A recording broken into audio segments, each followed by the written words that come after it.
Toxic એ પ્રાહી જાય. એક આવડું મોટું જનાવર એક ઇન્જેક્શન આપો ને 1 મિનિટની અંદર એ પ્રાહી જાય, એના શરીરમાં કેવડી મોટી ગેરકાયદેસર પ્રવૃત્તિ થતી છે, ત્યારે એનામાં એવું રિએક્શન આવતું હોય ને. હવે એને કારણે એના એ દૂધની અંદર એ બધું આવે ને એ બધું પછી આપણે શરીરમાં આવે. એને લીધે આપણી પાસે સાધનો વધ્યા, સંશોધનો વધ્યા, દવાઓ વધી, આ બધું વધ્યું, તોય અત્યારે 10 ખરખરા કરીએ તેમાંથી 8 હાર્ટ એટેક ના આવે છે. બોલો, કાલે અહીં બેઠા હતા, અમે અહીં સૂતા હતા તો ઉઠ્યા ને આવા જ સમાચાર આવે છે.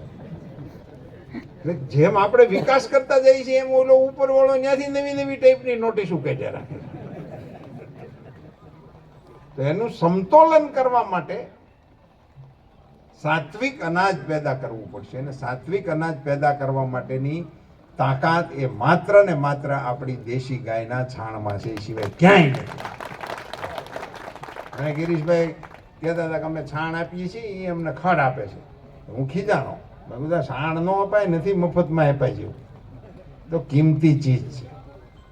કુદરતી રીતે જમીનને ફર્ટાઇલ કરવા માટેની કોઈ દવા, ખાતર, સંશોધન કાંઈ છે જ નહીં. કુદરતે વ્યવસ્થા કરી હતી ગાયમાં કે ગાય જ્યાં પોદળો મૂકશે એની નીચે 20 ફૂટેથી અળસિયું એ પોદળો ખાવા માટે આવશે, અને 20 ફૂટનું એનું આવવાનું ને જવાનું એ જમીન ખતરાઈ જતી હતી. એ ટેકનિકલ હતું આપણું, એ કુદરતી વ્યવસ્થા છે. એ જમીનને ફળદ્રુપ બનાવે, એ એમાં કાર્બન એડ કરે. અને તમારે અખતરો કરવો હોય તો કરજો. તમારે 5 બાય 5 નો ખાડો કરવો, એકે અળસિયું ન જડે, એ ખાડાને કાંઠે ગાયનો પોદળો મૂકી આવો, અને 24 કલાકમાં એ અળસિયું ગોતીની પોદળાને ન આંબે મને સમાચાર દીજો. એ વ્યવસ્થા છે, કુદરતની વ્યવસ્થા છે.